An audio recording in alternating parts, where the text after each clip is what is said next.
The Bible frequently talks about the heart of man. Now, your heart is your center. So, for example, when we say in the heart of Accra, we are talking about an area that is in the middle of Accra. When we talk about the heart of a tree, we are talking about the center of a tree. So, when we say your heart, we are not referring to your cardia, which is your beating heart. We are talking about the center of your being. Now, this center of your being was designed to be a throne for only one person, for God. Now, when you take God out of that equation, you now have a thing where you are trying to fill it with other things. So you are trying to fill it with my favorite food. You are trying to fill it with acceptance from other people. You try to share that seat with other people. You end up with a fractured heart, a heart that has been split when it's supposed to be one. So now, if your heart has space that you are giving to any other thing that is weak, whenever that thing breaks, your heart is broken. If you point it to anything that is ephemeral, that is not permanent, when that thing leaves, your heart is empty.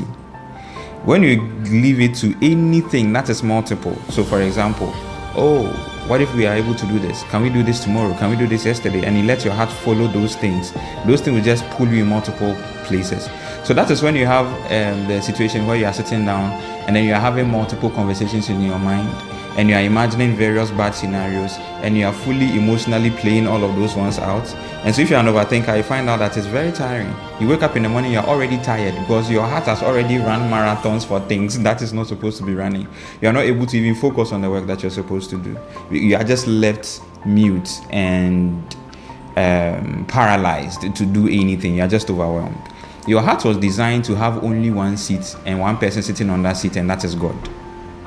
Without God on your heart, every other thing just throws you off.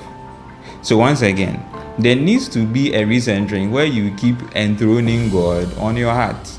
Any other thing that you give the attention that God deserves, you have a problem. And when we say this, we are not also saying that, only take care of spiritual things without taking care of physical things. The first thing that Adam was given was work. And so there are things that you do in service of God. So the Bible, for example, says that everything that we do, every master that we serve, we should serve as though we are serving Jesus, the Lord himself, because he is the one that we are serving and he's the one that will reward us. And so everything we do ought to point to God. That awareness needs to be drilled. Otherwise, you end up in a state of endless anxiety, endless panic, because you are depending on things that are not worthy of being sat upon.